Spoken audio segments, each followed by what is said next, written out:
Сәлем, мен Оскар кинолары.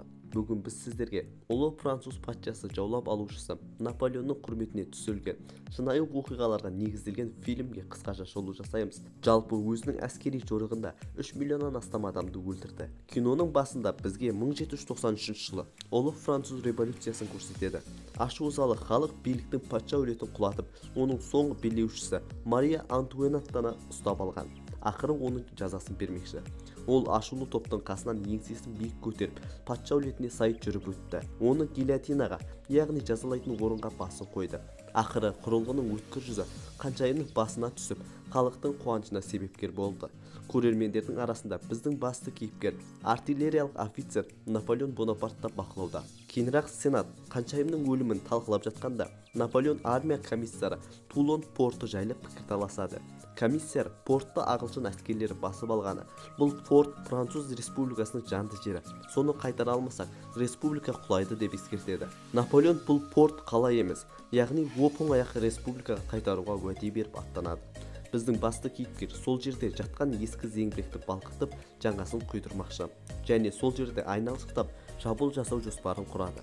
Түнде босаңсып ән айтып жатқан британдықтарға шабуыл бастайды. Француз әскері байқатпастан қамалға сатыларын тіреуде. Ал кеншілер жарылғыш заттарды қойып, сол арқылы қамалдың кішігірім бөлігін жарып жібереді. Наполеонның бұйрығымен шабуыл басталды. Жарылыстар күркіреп, зеңбіректер атылады. Казармадағы ұйқылы ояу сарбаздар атып тұрады. Бірақ француздар қамалға шығып, ішке кіріп үлгереді. Командирдің аты дәл зеңбірек оғына ұшты. Наполеон жігіттерге жігер беру үшін өзі де соғысқа кірісіп, ағылшындарды қоғадай жапырады. Ол әскерлерге зеңбірекпен плотқа шабуыл жасауын бұйырады. Қамалды басып алған соң, зеңбіректің арқасында плоттың тасталғанын шығарды. Күтпеген шабуыл Наполеонның символикасы еді. Ағылшындар түк түсінбей жеңіліске ұшырады. Таңертең осындай жеңіс үшін әскер командирі Наполеонды бригадир генерал деңгейіне көтереді. Тапарас, яғни әскери комиссар мемлекеттің ішіндегі жағдайларға уайымын білдіреді. Өйткені басшылардың ешқайсысы корольдер сияқты билікті тұрақты түрде ұстай алмауда. Тіпті революцияны ұйымдастырған аты мәшһүр Робеспьердің өзі сенатта жер болып, гильотинаға айдалып кетті. 1794 жылы 27 шілдесінде Францияда террор дәуірі аяқталады. 40 мыңнан астам адам бостандыққа шықты. Сайлаушылар Мария Антуанеттаның өлімі жайлы қойылымды көріп, мәз. Наполеон да осы кеште еді. Ол Жозефина атты роялист патша жақтаушысының экс-әйелі еді. Күйеуі патшаны жақтаймын деп опат болған. Одан көз алмай қарап, біздің жер жұтқан батырымыз ғашық болып қалады. Бір күні кішкентай бала Евгений Бандера біздің басты кейіпкерге келіп, әкесінің қылышын қайтаруға көмектесуін сұрайды. Батыр 3000 өлім жазасына кесілген офицерлерінің қаруы тұрған жерден қылышын алып балаға береді. Қылышты берген кезде Жозефинаны да көрді. Абдырап қалмай, қызды мейрамханаға апарады. Екеуі уақытын қызық өткізіп, ақыры жақындасады. Бұл уақытта роялистер, патша жақтаушылары бейбіт митинг өткізеді. Табарас біздің әскер олардың санынан 4 есе аз. Маған қол үшін беріңіз дей келе, Бонапарттың көмегіне жүгінеді. Ол зеңбірекшілерді жанына жинап, үкіметтің қандай екенін есіне салып, оқ жаудырады. Бүлікшілер бұны көріп сасып қалады. Ақыры қашуына тура келді. Бонапарт уақыт жоғалтпай, Жозефинамен некесін қиды. Кешкісін өз қуанышын тойлап дастархан жайдыртады. Бір қызқұмар жігіт Жозефинамен ортақ тіл табысады. Генерал ретінде Бонапарт Египетке әскери жорық жасап, Франция жерін кеңейтіп, ағылшындардың ықпалды аймағына соққы береді. Египетке смотрящий рекет болып отқан Осман түрік бауырларымыздың әскері бетпе-бет келеді. Соғыста Наполеон техникалық артықшылықтар және Мысыр мәдени ескерткіштердің құрметсіздігінің арқасында оңай жеңіске жетеді. Трофей ретінде мумияның саркофагын өзінің жәдігері ретінде алады. Жозефина бұл кезде әлгі жігітпен күйеуді көзіне шөп салады. Бұны хабарлағанда алғашында сенбейді. Ақыры сеніп отанына оралуды жоспарлайды. Бірақ бірден қайтып кету әскери тұрғыда сатқындық ретінде мойындалатындығын біледі. Парижде осы жайлы қатты таралып, газеттің өзіндегі сыбыстар жайлы жарыса жазды. Үйінде қызметшісі әйел басқа қалаға кетіп қалғанын хабарлайды. Қайтып келген күні далада заттарының шашылып жатқанын байқайды. Үйінде генерал әйелімен ұрысумен болады. Оған ант бергізеді. Кешкісін әйелі дәл осы сарындағыны ұлы басшыға қайталатқызады. Консул басшылар Наполеонның әрекетін сатқындық деп айыптайды. Генералы жауап ретінде Франция шетелдік шабуылдың азақ алдында тұрған хабарлап, консул өз жұмысын нашар істеп жатқанын беттеріне басады. Бірнеше саяси белсенділермен бірлесіп Наполеон консулдардың отставкасын ұйымдастырды. Олардың арасында әлгі Жозефинаны көңілдесі де бар еді. 1799 жылы жоспарланған көтеріліс бойынша інісі Люсиге берілген шығарманы саясаткерлердің алдында оқызады. Бұл жобада бас консул қылып Наполеонды бекітіп, оған үлкен билік беру қарастырылған. Ал Франция саясаткерлері демократияны талап етіп, сол жерде қарсылығын білдіріп, інісіне тарпа бас салды. Ағасы інісін қорғау жолында, бірақ екеуі де залдан қашып шығады.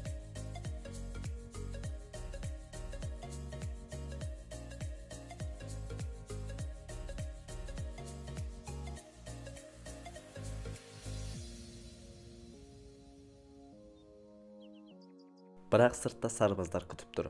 Олар біздің басты кейіпкердің айтуымен дереу залға кіріп, ұсынысты күшпен саясаткерлерге қабылдатты. Мылтықтардың арасында Францияда Наполеон конституцияға бірінші консул ретінде жазылды. Бонапарт әйелімен бірге Версаль сарайына көшіп келеді. Онда ол анасымен бірге дворяндармен кездеседі. Жігітті патша бола алмауы мазалайды. Кеңесшісі Каленкур, Ресей империясының патшасы Александр I сыртқы саясатта одақтас іздеп жатқанын есіне салады. Сонымен қатар сыртқы істер министрі Талли Австрия, Англиямен біріккен одақтық жайлы келісімге қол қойғанын хабарлайды. Австрия елшісі бейбітшілік туралы хатқа қол қоюын сұрайды. Сыртқы қатерді түсіне отыра, бұл келісімге келмейтіндігін айтып, жақын арада Франция қатерлі ісік құсап, барлық әлемде таралатындығын айтады. Еуропа елдерінің қорқынышы Франциядағы республика, демократия өз елдерінде де орын ала ма дейді. Сол себептен бұл қозғалысты басып жаншу қажет, және де Франция республикасын құлату керек. Еуропаның ақсүйектері Наполеонды тең деп санамайтындығын айтып, әдепті түрде біздің басты кейіпкерге король атануға шақырады. 2 желтоқсанда 1804 жылы оны салтанатты түрде таққа отырғызады. Әдеп бойынша тәжді Рим папасы кигізу керек болса, бұл дәстүрді Наполеон бұзып, қолынан тәжді тартып, өз басына өзі тәжді тағады. Бұл сол кезде үлкен әдепсіздік және де оғаш қылық болып есептелетін. Нотр-Дам сарайында Рим папасына діни мәселелер арқылы ел ісіне араласуына шектеу қоятындығын баса айтты. Енді ол Франция патшасы. Патша болғанмен оның көңілі саябырсызданады. Не дегенмен жары Жозефина жүкті бола алмауы, тақ мұрагерінің жоқтығы оны алаңдатады. Талли де осы істі генералдың бетіне басумен болады. Кешкісін қонақтар көзінше, егер Жозефина жүкті болмаса, ажырасатындығын айтады. Екеуі біраз шекісіп қалады. Оқиға жанжалмен аяқталады. Кадр 1805 жылдың желтоқсанына ауыстырылады. Дәл осы кезде Аустралис маңында Австрия және Ресей патшалықтарының біріккен армиясы француз әскерімен соғысқа дайындалуда. Одақтастар өз күшіне сенімді. Бонапарт қарлы боранда жылқысымен шауып өтіп, бір жағынан әскерін жігерлендіріп, екінші жағынан соғысқа дайындықты пысықтады. Кешке Наполеонға қарсылас әскердің қай жақтан келе жатқаны хабарланады. Наполеон соғысқа дейін әскерге демалуға рұқсат береді. Одақтас әскер салқын таңда француз атқыштар дивизиясына жақындап келеді. Наполеон әскерді тұзаққа түсіру үшін өзінің негізгі күшін орманға жасырады. Атты әскер атқыштар дивизиясымен арпалысып кеткенде, Наполеон шайқасқа қапталмен отрядын жібереді. Алдымен жаяу әскер, одан соң атты әскер. Істің жеңіліске ұқсайтынын түсінген одақтастар кері қайтуға бұйырады. Әскер шегініп жатады. Наполеон бұны да алдын ала ойлап, жоспардың тосын сыйына айналдырады. Бонапарттың әскері оларды әдейі қатқан көлге, яғни мұзға қарай қуады. Сосын зеңбірекпен оқ жаудырып, мұзды ойып жібереді. Қашып бара жатқан әскер мұзға түсіп, арпалыспен көз жұмуда. Тек жолы болғыштар ғана тірі қалды. Көптеген адамынан айырылды. Шайқастан соң Австрия басшысы Францты қабылдайды. Бонапарт әскердің барлығын тегіс жою мүмкіндігі болса да қолданбадым дей келе жомарттығын көрсетеді. Жеңіспен оралып, әйелінің құшағында өткізеді.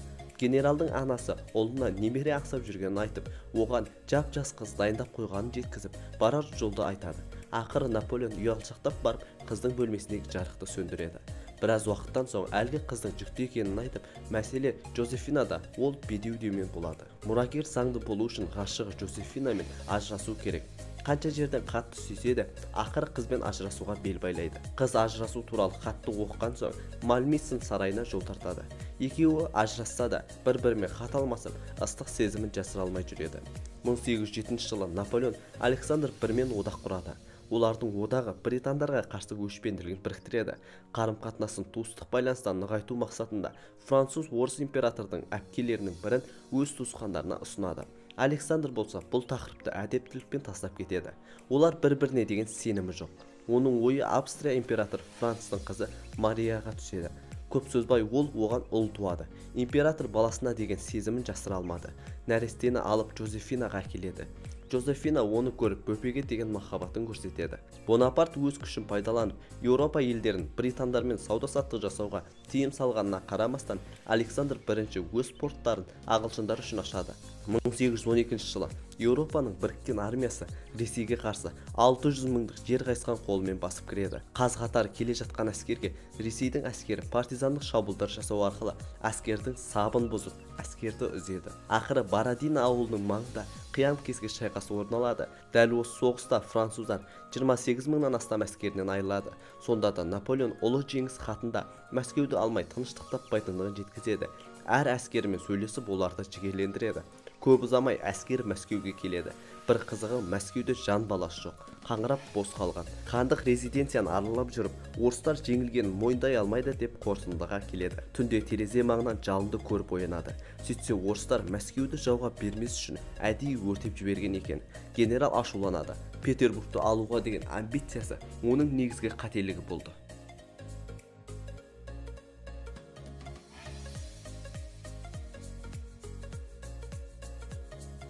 Кеңесшісі Польшада қыстың өткенін күту туралы жоспарын елемеді. Ақыры жер қайысқан әскерімен тікелей Санкт-Петербургқа аттанады. Француз әскері үлкен қар басқан алқапта созылып келе жатыр. Ресейдің қытымыр аязына үйренбеген еуропалықтар өз жылқыларын сойып, солардың етімен қоректенуіне тура келеді. Енді бұл француз басшысы жайлы кино болғандықтан, оның жеңілістерін көрсетпей, жай ғана кері Парижге қайтқанын көрсетеді. 600 мың әскермен шыққан генерал ақыры үйіне 40 мың әскермен оралады. Халық арасында оған жек көрінішпен қарау көбейеді. Ол гильотина деген жазылу құрылғысын білмейтін кейіп танытып, сыпайы түрде Эльва аралына жер аударылады. Және сол жақта оған зейнетақы қарастырылады. Александр Жозефинаға келіп екеуі әңгіме дүкен құрады.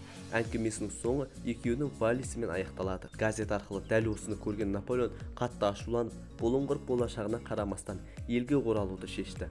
Ол өз күзетімен айлақ кемесін басып алды. Жағалауға қона сала өз жерін сүйді. Оның оралғанын естіген 18-ші Людовик әскер жіберіп, оны жаман түрде күтіп алуға бұйырады. Наполеон әскерімен келісімге келуге шақырады. Әскер жаппай оны нысанаға алады. Бонапарт мылтық астында соғысқан жауынгерлері деп қанатты сөздерінен соң әскер ойынан айнып, барлығы император деп оны құшақтап сүюімен болады.